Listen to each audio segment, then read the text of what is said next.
اسلام کے تیسرے خلیفہ حضرت عثمان غنی رضی اللہ تعالی عنہ کا 18 ذوالحج 35 ہجری میں یہ آپ کا یوم شہادت ہے۔ اللہ پاک نے حضرت عثمان غنی کو بڑی صلاحیتوں سے نوازا تھا، بڑا ہی خاص کرم تھا حضرت عثمان غنی رضی اللہ تعالیٰ عنہ پر۔ لیکن میں جس ٹاپک پہ بات کرنا چاہتا ہوں وہ حضرت عثمان غنی کا جذبہ جہاد ہے۔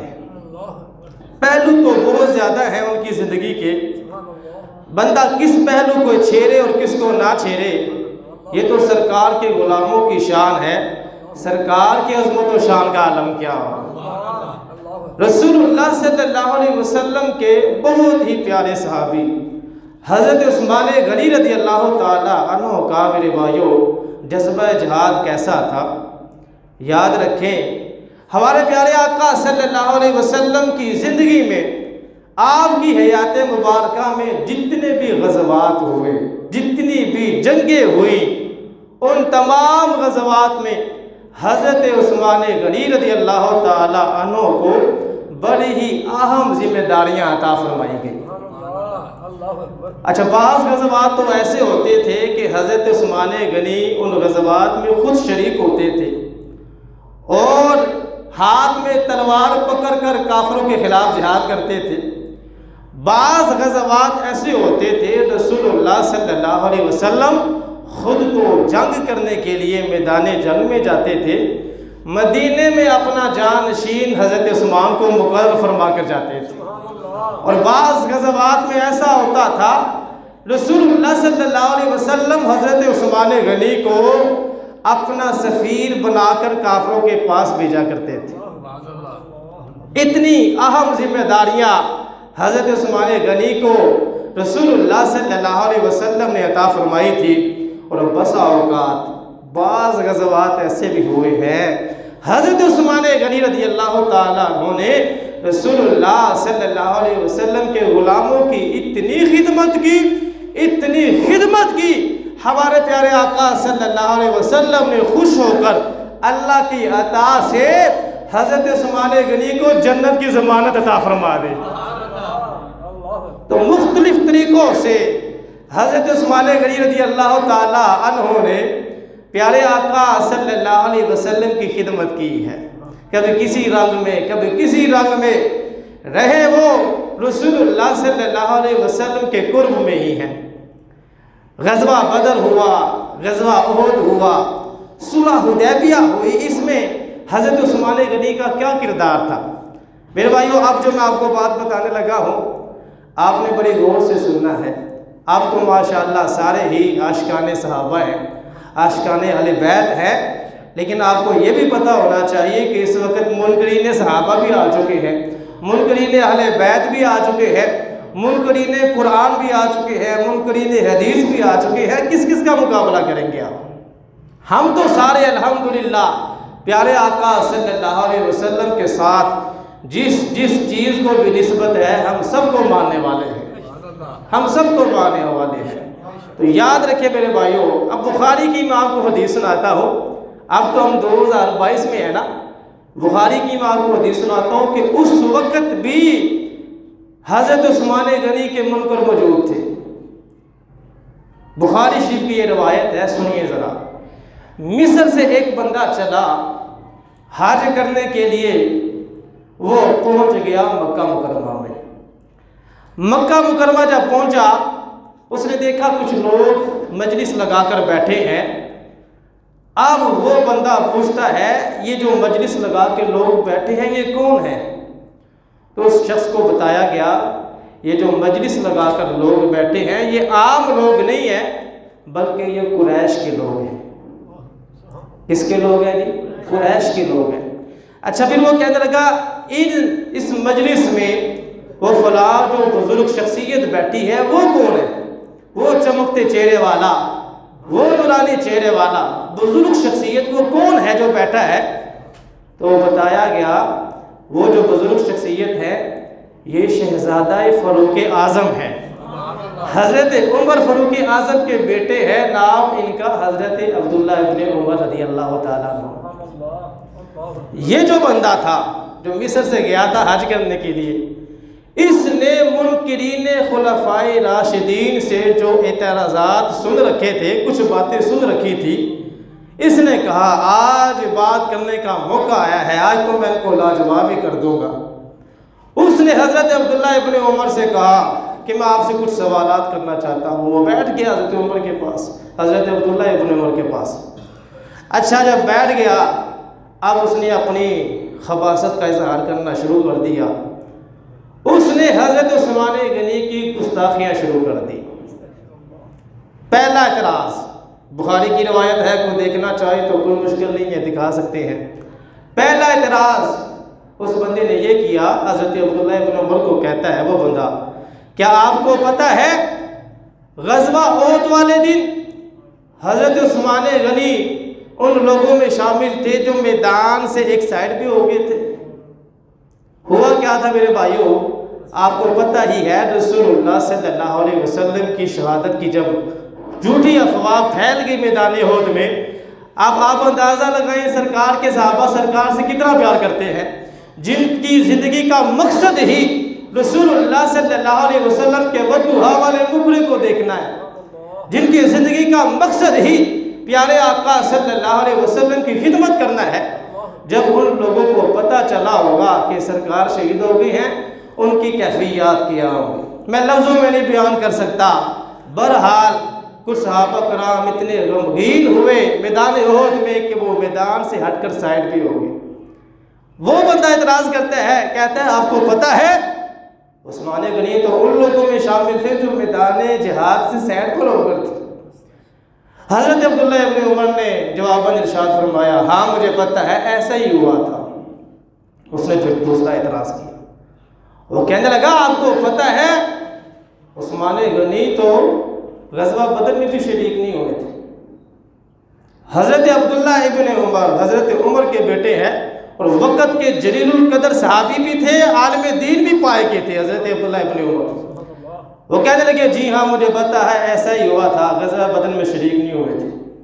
وہ بڑا خوش ہوا۔ پھر اس نے تیسرا اعتراض کیا، پہلا اعتراض، پھر دوسرا اعتراض، پھر اب وہ تیسرا اعتراض کر رہا ہے۔ وہ کہتا ہے آپ کو پتہ ہے جب صلح حدیبیہ ہوئی تھی، صلح حدیبیہ کے موقع پر بیعت رضوان ہوئی تھی، وہاں پر بھی حضرت عثمان غنی موجود نہیں تھے۔ حضرت عبداللہ ابن عمر نے کہا جی ہاں ایسا ہی ہے، میں جانتا ہوں یہی بات ہے۔ اچھا وہ بندہ سمجھا کہ شاید میں نے حضرت عمر کے بیٹے کو لاجواب کر دیا ہے۔ یہ ساری باتیں کرنے کے بعد اس نے نعرہ لگوایا، نعرہ تکبیر اللہ اکبر، اپنے آپ کو سچا ثابت کرنے کے لیے۔ جب اس نے نعرہ لگایا، میرے بھائیو یاد رکھیں یہ قسمت کی باتیں ہوتی ہیں۔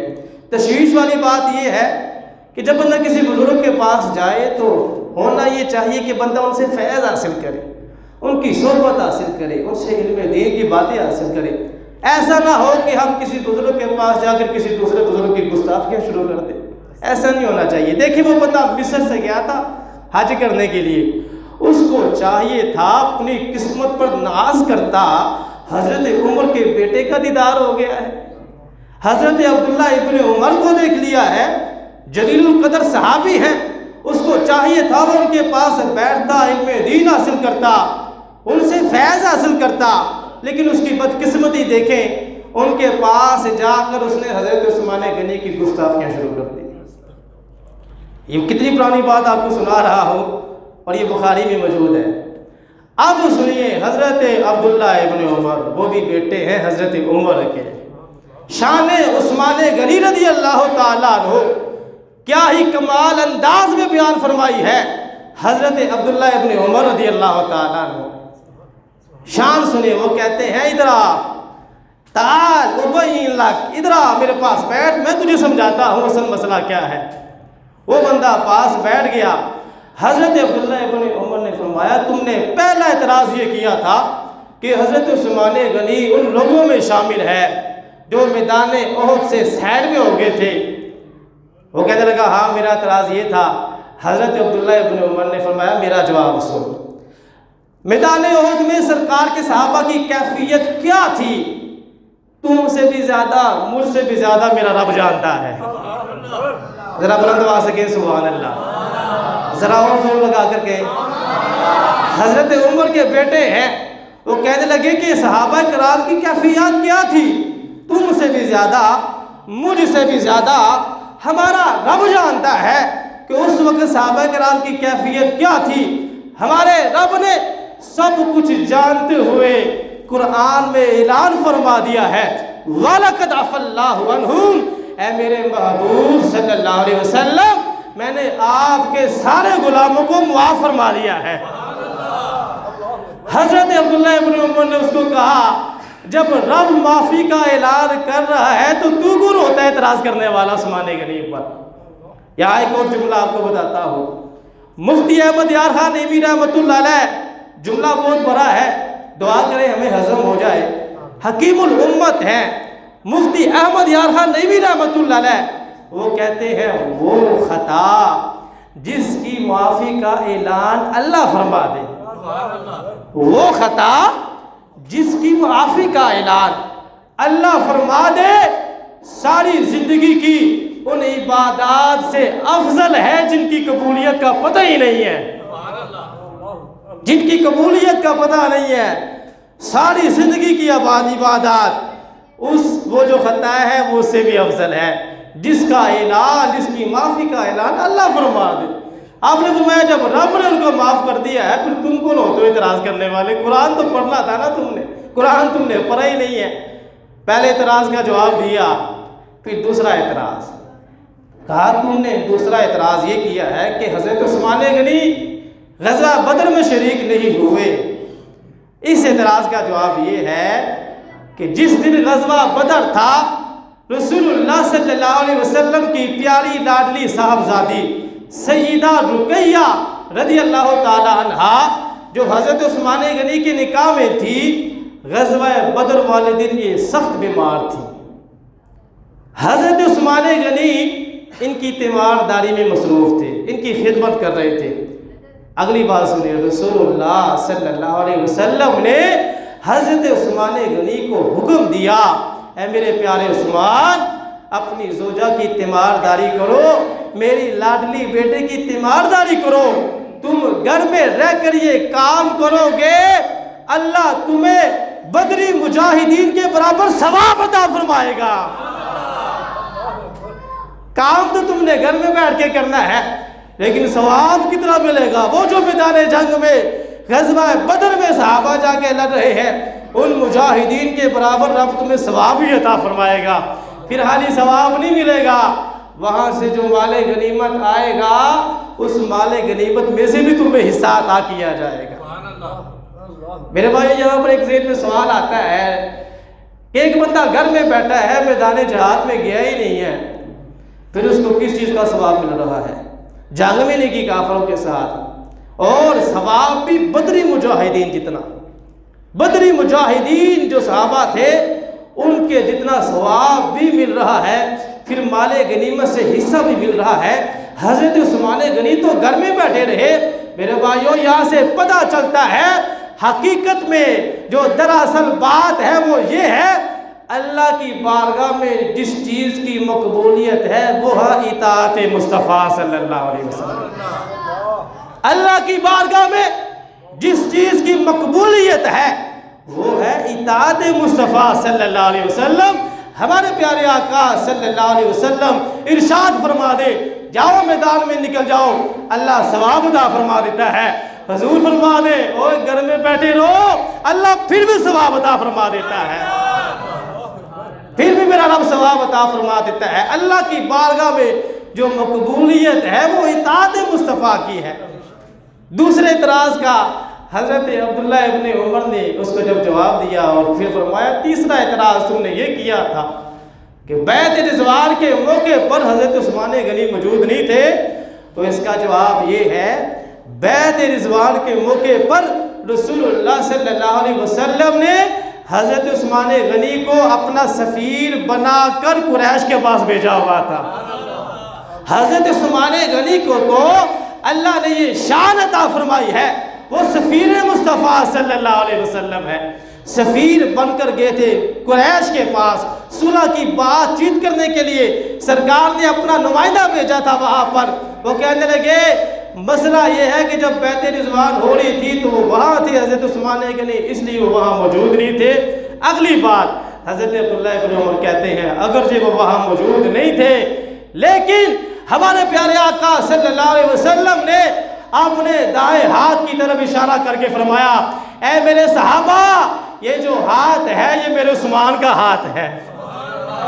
اپنے دائیں ہاتھ کو بائیں ہاتھ پہ رکھ کے رسول اللہ صلی اللہ علیہ وسلم نے ارشاد فرمایا عثمان غنی کی طرف سے یہ میں خود بیعت کرتا ہوں. یہ شان ہے خدمتگاروں کی. سرکار کا علم کیا ہوگا ہر کوئی فدا ہے بن دیکھے دیدار کا علم. پھر حضرت عثمان غنی نے بھی کیسی لاج رکھی اس بات کی. حضرت عثمان غنی فرماتے ہیں کہ جس دن سے رسول اللہ صلی اللہ علیہ وسلم نے اپنا دائیں ہاتھ کے بارے میں ارشاد فرمایا یہ عثمان کا ہاتھ ہے. حضرت عثمان غنی کہتے ہیں میں نے ساری زندگی اس کے بعد اپنے دائیں ہاتھ سے اپنی شرمگاہ کو چھوا تک نہیں. یہ ہے رسول اللہ صلی اللہ علیہ وسلم کے غلام پیارے آقا صلی اللہ علیہ وسلم کے جو صحابہ تھے کس انداز میں سرکار سے محبت کرتے تھے پیار کرتے تھے. تینوں اعتراضوں کا جب اس کو جواب دے دیا نا حضرت عبداللہ ابن عمر نے پھر فرمایا چل اٹھ تینوں سوالوں کے جواب تجھے مل گئے ہیں جاؤ جا کر اپنے اس ٹولے کے پاس جاؤ جو صحابہ پر اعتراض کرتے